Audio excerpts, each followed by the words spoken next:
आज गुर्जर समाज की ताकत का असली उदाहरण है कि जो लोग हमें पॉलिटिकल पार्टियों में बांटते फिरते हैं उनको दिखा दो, बीजेपी भी यही है, कांग्रेस भी यही है, सपा भी है, सारे यही है यार। और जो ये जाजम बैठ के कर सकता है, दुनिया सोच भी नहीं सकती कि हमें कितना बवंडर है अगर करने बैठ गए इसको। लगाना गुजरों की पंचायत हो जाए। शांत तो आज मैं भी बैठा, लेकिन राम स्वरूप जी की बात सुनकर के मजा आ गया। 2 घंटे तो मैं भी लूंगा। देखो, घर की पंचायत है, मन खोल के बात करनी चाहिए। जिसने अपनी बात अपने मन में रख ली उसको बाद में मौका नहीं मिलेगा। अच्छा भाई, आ गया। सबसे पहले मैं, महाराज जी बैठे हैं, उनके सानिध्य में ये पंचायत हो रही है, ये हमारे लिए बहुत अच्छी बात है। दूसरी बात, मेरे हिसाब से समाज की पंचायत में हम सब बराबर होते हैं। कोई बड़ा नहीं होता, कोई छोटा नहीं होता, कोई पद नहीं होता, कोई कुछ नहीं होता। इसलिए पूरी सरदारी को मेरा ढेरों राम राम, और जो 70 साल से ऊपर है उसको डबल राम राम राम लेते रहना ज्यादा दिन के नहीं हो। आप हंस रहे हो लेकिन ये सच है। इसलिए मेरी बात आगे करने से पहले मैं ये कह दूं कि दिन में 4 बार ढोक लिया करो अपने बुजुर्गों को, और जो छोरे युवा हो अपने माता और पिता के पैर रोज सुबह और शाम दबा लिया। तुमको कोई मंदिर उतना आशीर्वाद नहीं देगा जितने तुम्हारे माता पिता देंगे, क्योंकि सब लोग तुमसे कुछ लेना चाहते हैं, केवल देना चाहते हैं तो तुम्हारे माँ और बाप। इसलिए इस बात का मेरे हाथ जोड़ करके है कि इसका अनुसरण कर लेना है, बहुत आगे बढ़ोगे। और जिस व्यक्ति ने अपने बाप और माँ को गाली दी वो गटरों में पड़ा हुआ मिला है भैया, इतिहास इसका साक्षी है। खैर, बड़ी अच्छी बात हुई साहब, आप लोगों ने और पूरी की पूरी ऑर्गेनाइजिंग कमेटी ने इतने बड़े विशाल तरीके से ये कार्यक्रम कराए। मैं आप सबका धन्यवाद देता हूं और अपनी बात यहां से शुरू करता हूं। अच्छी शिक्षा, अच्छा स्वास्थ्य, पढ़ी लिखी मां और कर्जमुक्त समाज, ये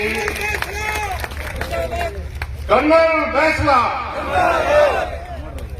तृप्ति मिलती है जब कर्नल साहब की आवाज लगती है और सब बोलते हैं जिंदाबाद, क्योंकि लगता है कि अभी भी रगों में कर्नल साहब की आवाज का खून हमारी धमनियों में दौड़ रहा है। आप ये समझिए, अभी मैं हंसराज जी को देख रहा था पीछे, और फिर मेरे को बात याद आई, कर्नल साहब कहा करते थे 15 साल की इमरजेंसी लगा लो। अरे जब हमने कोटपुतली में 15 साल का वनवास खत्म कर दिया तो 15 साल की इमरजेंसी क्यों निकल जाएगी? जब समाज एक जागम पर जुट करके निर्णय लेता है तो उसी पानी की तरह चलता है जो पठारों को काटती फिरती है। इसलिए जो भी निर्णय यहां से लिया जाएगा, क्योंकि अभी निर्णय नहीं लिया गया है, सब लोगों ने समर्थन दिया है, निर्णय बाकी है। मेरा आप सबसे हाथ जोड़ करके निवेदन यह है कि जो भी निर्णय आप लें उस निर्णय का अनुसरण कैसे हो, इस पर भी एक निर्णय लेना जरूरी है। जो आदमी 2 करोड़ की शादी कर रहा है उसको आप 10 लाख का जुर्माना लगा दोगे तो 2 करोड़ 10 लाख की शादी करते उसको क्या फर्क पड़ेगा? इसलिए पूरी सरदारी को अगर आप कहो तो मैं पगड़ी उतार करके निवेदन कर दूं साहब, लेकिन जो निर्णय लो ऐसा लो जिससे लोग आपके निर्णय का उल्लंघन करने से पहले 150 बार सोचे और उनकी पूरा जिस्म थरथरा जाए।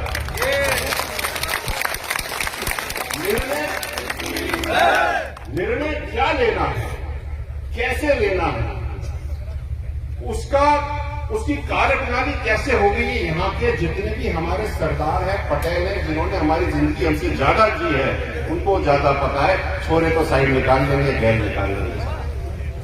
इसलिए मेरा निवेदन है, इस पर विचार करें, जो भी करें आज जाने से पहले करके जाएं, कल के लिए इसको ना छोड़ें।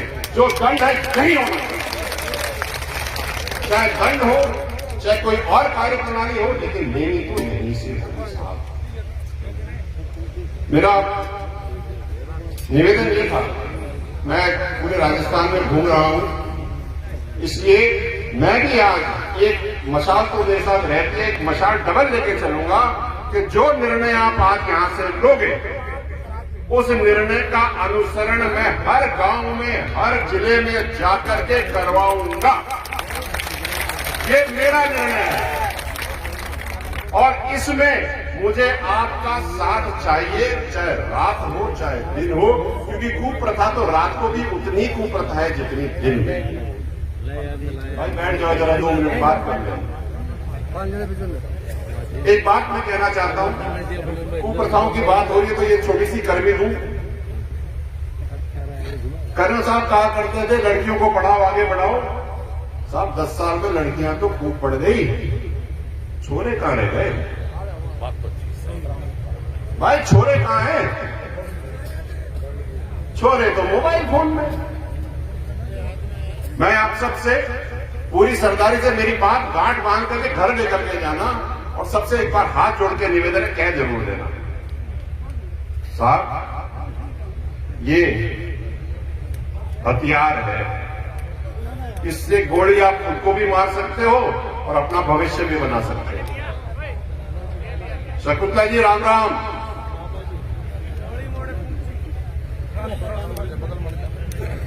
जब कोई बड़े लोग आते हैं तो जगह अपने आप बनती जाती है। जी राम राम। आइए, आपसे बड़े नहीं है साहब। आइए।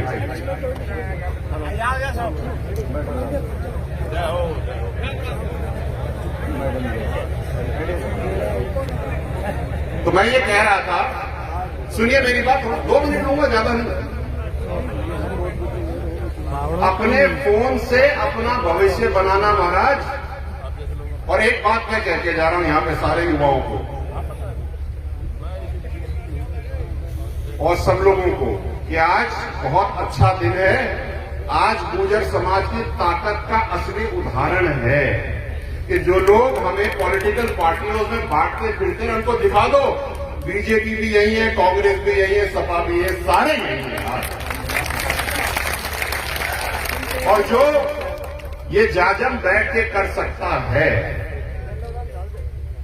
दुनिया सोच भी नहीं सकती कि हमें कितना बवंडर है अगर करने बैठ गए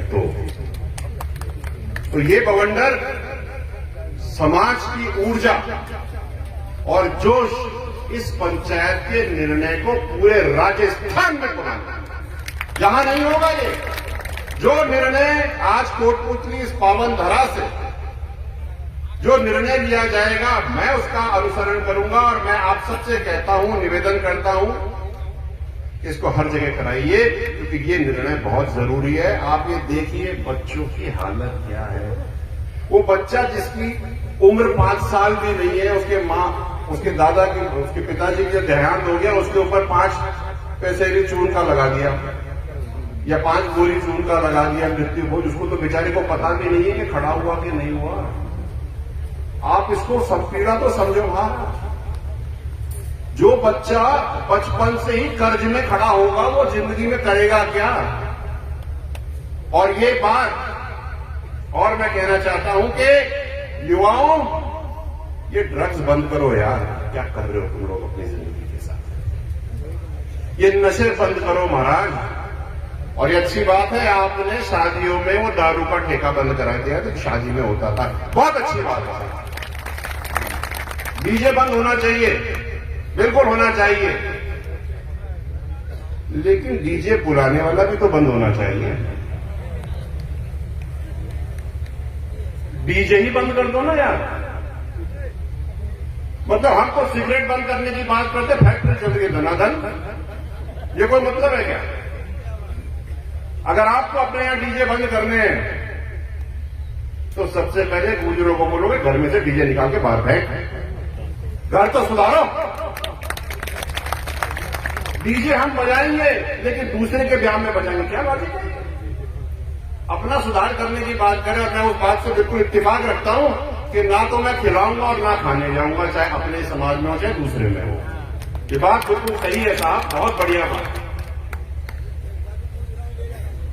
एक बात जो यहां पर निकल के आ रही है कि गुर्जर समाज की एकता का तोड़ आज तक किसी के पास ना था और ना होगा, बशर्ते हम सब एक साथ मिलजुल के ऐसे ही जाकर पे बैठे रहेंगे। बहुत सारी ताकतें आपको आपके इस निर्णय को भी तोड़ने आएंगी, क्योंकि मैं आपको बताता हूं मुंडिया गांव में क्या हुआ था।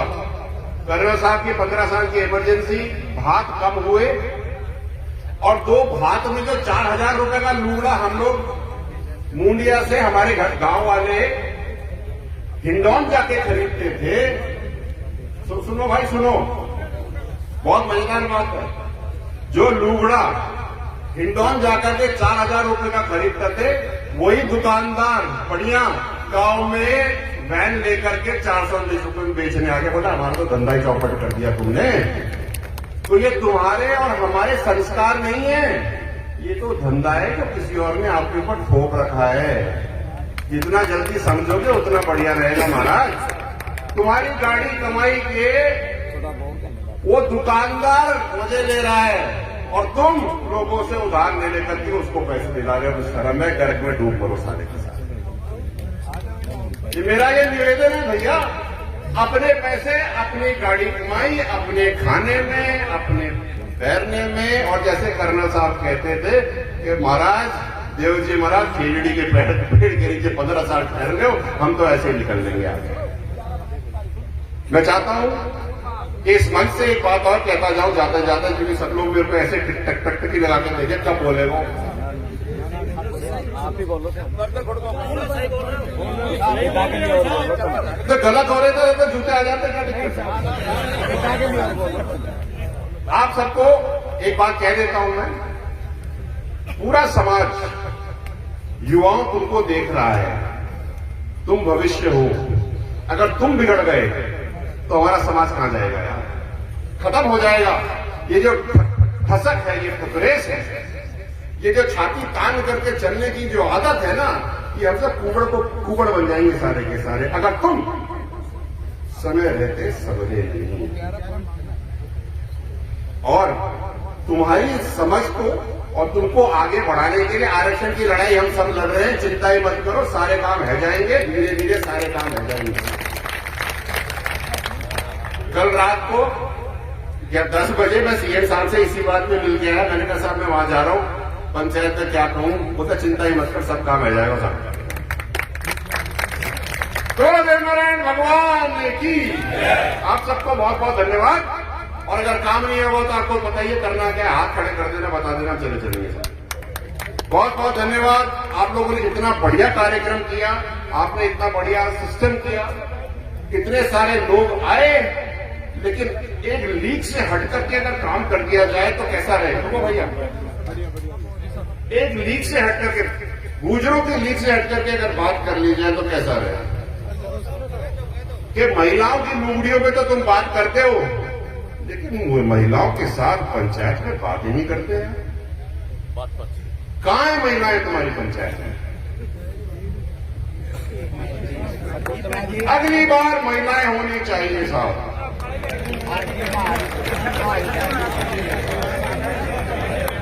ये तो प्रतिनिधि हैं, आपकी घरानी कहां है?